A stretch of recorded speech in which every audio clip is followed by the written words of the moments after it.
Bom dia, gente querida de paz e bem. Mais uma vez eu desejo um abençoado domingo para todos e todas. Hoje, primeiro domingo na Quaresma. E se recomenda, não é? Um tempo de esmola, de caridade, tempo de jejum, de abstinência,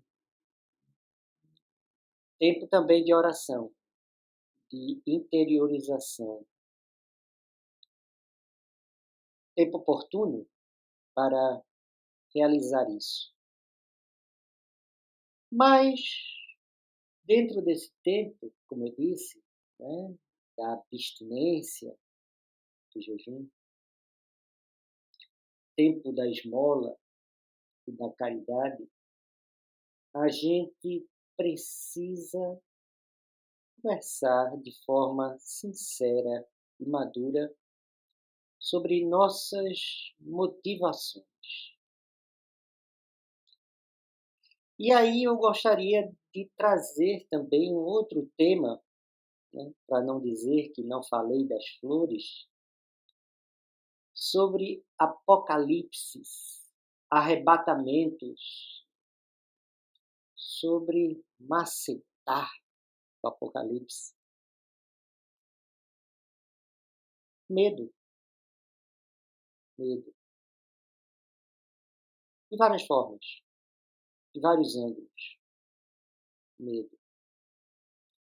Medo de uma fala sobre apocalipse e arrebatamento em pleno carnaval. Medo, né, da polêmica nas redes sociais. Das pessoas, particularmente evangélicos neopentecostais. Medo. E aí a gente precisa falar sobre medo e sobre o medo como base, como sentimento basilar das nossas motivações éticas, da caridade, da abstinência, das nossas orações. Será? Você pode me dizer, com muita sinceridade, reverendo, há tempos que eu não tenho uma religião instituída e essa ideia de um Deus, né, a quem eu tenho medo, como buscador, né, uma pessoa que é espiritualista, eu não tenho essa percepção de medo em mim. Ok, perfeito. Mas a gente precisa compreender que há, né, na nossa caminhada espiritual, transferências. O medo de uma relação instituída, de uma igreja, de um grupo, de uma instituição, onde a gente sai e carrega conosco esse medo. Por que eu falo isso? Porque tenho observado, né, como reikiano, como uma pessoa que transita, né, dentro de pessoas que não professam nenhuma fé e que são de uma linha espiritualista, não segue nenhuma denominação ou grupo,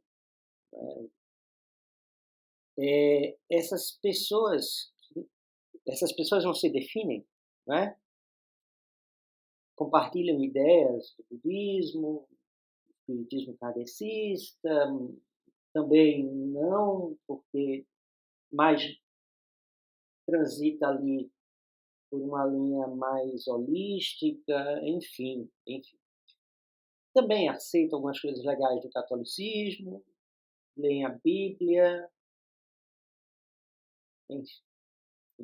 Então, são pessoas que fazem o próprio caminho. E eu sinto que nas redes há muito medo de grupos, né, que se autodefinem como espiritualistas. E que, né, eu estou aqui sendo bem irônico, isso me assusta. Porque não devia ser assim. E de um lado, a gente precisa olhar esse medo de vários ângulos. O meu medo pessoal, o meu medo em relação àquilo que é espiritual, vamos dizer assim, e o meu medo que é produzido pelas redes. Sim, o medo que é como que base, né, dos algoritmos, uma palavra tão batida por aqui, não é? Ou seja, no próprio sistema da programação, da arquitetura, não é, das redes sociais, sentimentos basilares, e aqui o ódio e o medo, eles são peças chaves na engrenagem. Se eu coloco, e isso é uma pergunta que eu coloco para você, se eu coloco numa chamada de um vídeo alerta urgente, né, terror, se eu faço uma chamada dessa, com certeza isso vai pegar você, vai chamar sua atenção, não é? Profecia dos 3 dias de escuridão.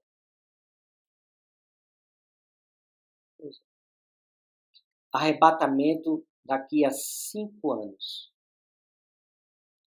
Apocalipse à porta. Então, essas chamadas não só nos chamam a atenção, ou seja, dispara o gatilho interno nosso de por entre a curiosidade e,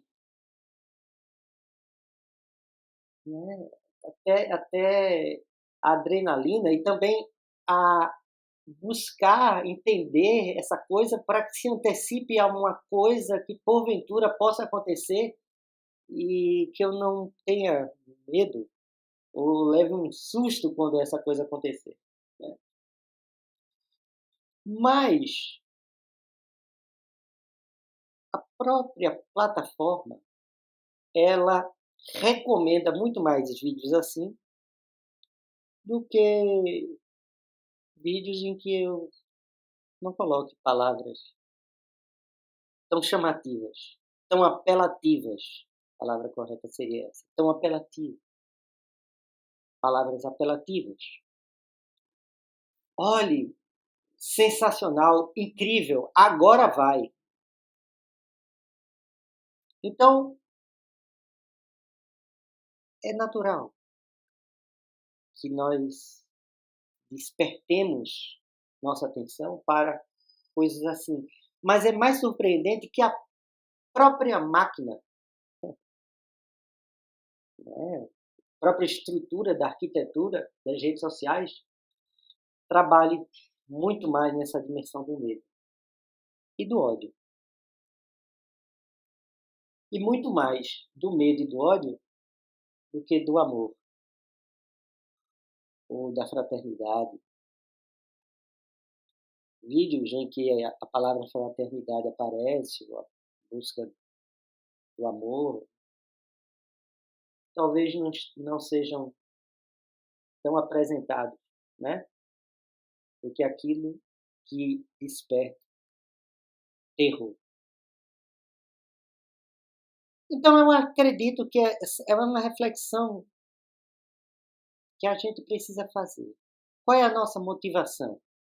Então, partindo dessa visão, os sentimentos basilares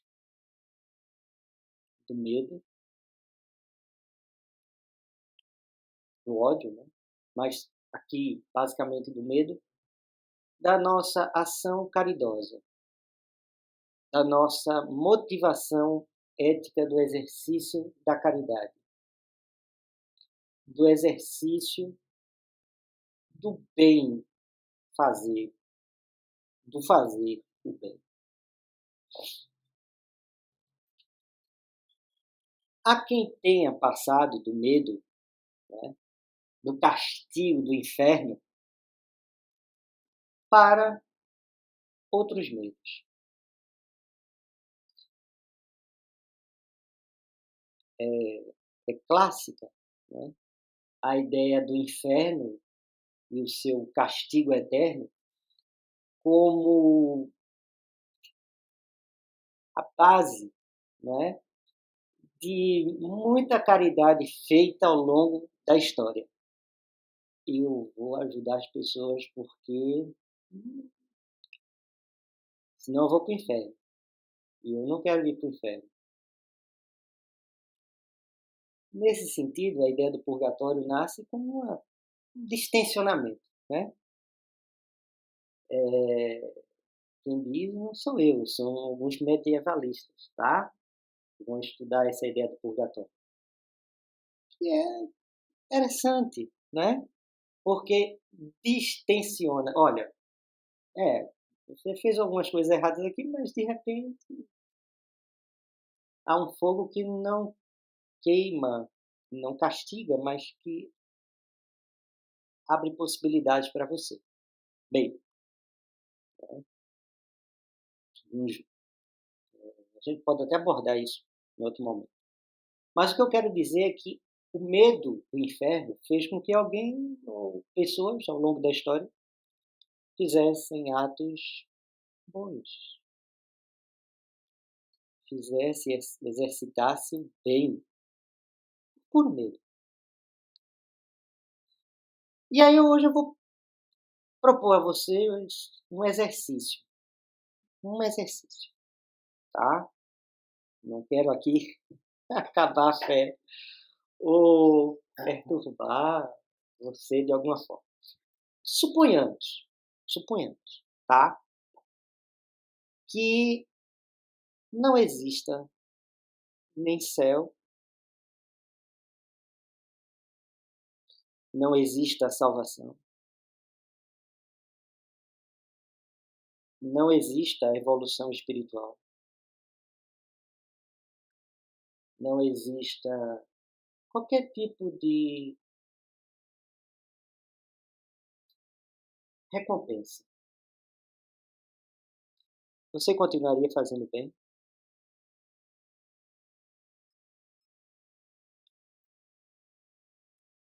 Vou colocar de outra forma.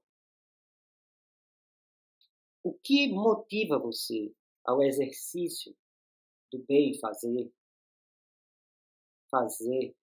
bem?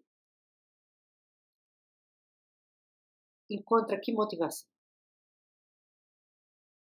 Há quem possa até dizer para mim agora, né? Tendo estudado a filosofia grega, por todo ato ético há uma motivação. Não há motivação sem um ato ético sem motivação. Certo, é verdade, em certo sentido.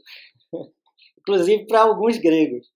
Essa talvez não seja um debate. Mas o que eu quero que a gente perceba é essa motivação para mais na frente de uma forma, né, bancária. Eu colocar todo dia um pouquinho, né, da minha bondade ali, né, no grande cofre da salvação ou da minha evolução. E aí, quando aqui mesmo, ou mesmo quando realizar minha Páscoa, minha passagem para outra dimensão, para o mundo espiritual, para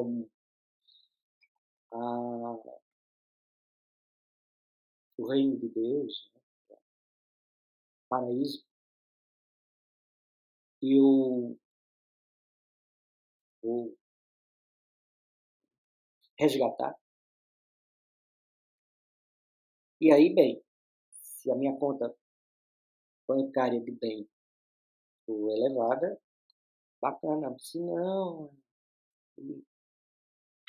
bem, cada um com suas respostas para as contas bancárias do bem, né, que não foram muito prósperas nas aplicações e rendimentos nesta vida. Por que eu estou falando isso? Porque eu acho isso muito oportuno para o exercício de uma espiritualidade madura, amadurecida. Verdadeiramente amadurecida. E aqui, volto a dizer, para não dizer que não falei das flores, em relação a esses temas apocalípticos, a esses temas do arrebatamento, a esses temas dos 3 dias de escuridão, a esses temas, né, do grande chupa-chupa de Nibiru, do grande, enfim, cada um com com o seu terror. Gente, substituir o castigo, ou melhor, um Deus que castiga, por um cosmos que castiga, é ruim. Assim como é ruim acreditar que nossa, a gente possa fazer aplicações de bem para resgate nessa vida ou numa próxima. Se, porque ambas essas visões se baseiam no medo. Parece um pouco aquela aposta do Pascal, um pouco. Em linhas gerais, bem rápido, para também não, né, ficar cheio de temas colaterais. O uso lógico da, da aposta de Pascal para a existência de Deus. Duas pessoas, uma não crê em Deus, a outra crê em Deus. Aqui não crê em Deus, morre e aí descobre que Deus existe. Então ela estava errada a vida inteira. Mas se eu apostar que Deus existe e morrendo descobrir que Deus não existe, não perdi nada. Mas encontrando lá Deus eu vou ficar feliz, porque minha aposta foi correta. Né? Então, em linhas gerais é isso. É meio por aí a visão. Foi uma forma de Pascal tentar responder a alguns argumentos contra a ideia de... O que eu quero dizer aqui, né, é que a gente se questione. Aproveite essa quaresma para se questionar, se inquirir, sem se angustiar tanto, sobre as nossas motivações no fazer o bem, do bem fazer. O que é que está por detrás das nossas motivações? Por que a gente faz o bem? Eu acredito que com isso a gente vai, né, avançar na nossa caminhada espiritual. E como eu disse, para não dizer que não falei das flores, que foi o tema da semana, né, do macetando o Apocalipse, eu teria que dizer de uma forma bem simples. Primeiro, o Apocalipse não é as centúrias cristãs, tá? O João do Apocalipse, ele não é um Nostradamus cristão.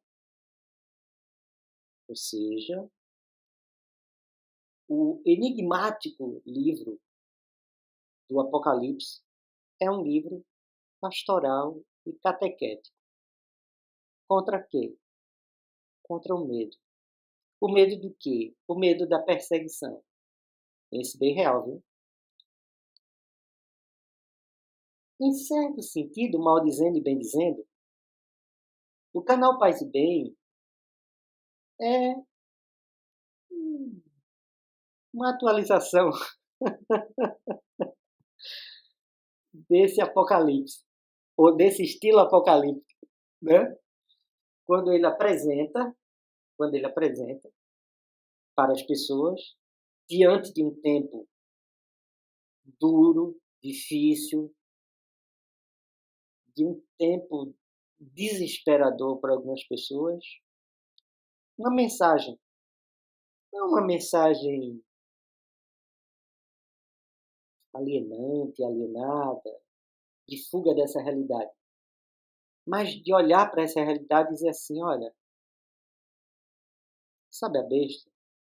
Sabe o anticristo? Sabe o falso messias? Sabe? Isso vai passar. A palavra final é sempre tudo bem. Um livro para nos inspirar, para vencer o medo. Um livro para mostrar que os grandes gigantes, né? Grandes gigantes, na verdade, são moinhos de vento. Nada. Assim como tudo nesse mundo transitório, esses poderes são passageiros. Daí os tempos que se colocam. Inclusive, a questão da ideia do arrebatamento. Que, né, quando a gente vê, há filmes, né? Estou dizendo que a gente vê, mas há filmes, existem filmes que mostram pessoas saindo assim para o céu, né? Desaparecendo, né? Lembro de uma história que me foi contada certa vez de uma pessoa que era vendedor ambulante numa praia. E que ele andava sempre na praia de paletó e gravata. E aí, quando perguntado, ele disse, por que você na praia? Você não está de calção, de forma mais confortável? Ele disse, vai que Jesus, vai que Deus arrebate eu agora, como é que ele vai me encontrar? Não é? É importante, tá? É difícil. São essas questões que a gente precisa encarar de uma forma, como eu posso dizer, uma forma honesta, né? Para mais do que a gente mudar essas questões, as coisas próprias, né? desse tempo, a gente poder também compreender a nossa caminhada sobre a Terra, sobre aqui. A gente poder ver o quanto Deus,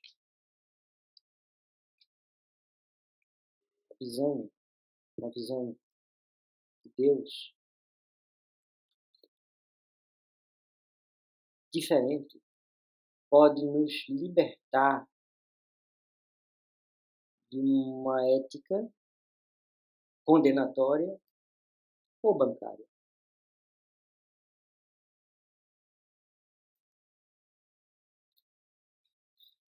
Que Deus nos abençoe. Gostou do vídeo? Curta, compartilhe nas suas redes sociais. Se não é inscrito, se inscreva.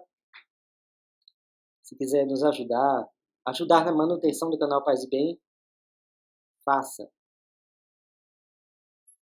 sua assinatura solidária. Tem um link aqui, ó, embaixo. E com uma pequena quantia você pode ajudar a manutenção do canal. Okay?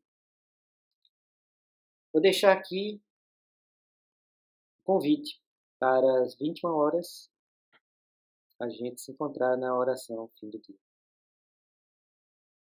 Parte, jejum, a caridade e também a oração nesse tempo de quaresma. E deixo a bênção própria para esse tempo. Que Cristo conceda a nós a graça de negar nossos próprios interesses, de crescer em santidade, de tomar a nossa cruz e o seguir. Que a bênção do Deus Onipotente, Pai, Filho e Espírito Santo seja conosco, habite eternamente. Amém. Que Deus nos abençoe. Até o próximo domingo, gente querida de Paz Bem. Grande abraço. Tchau.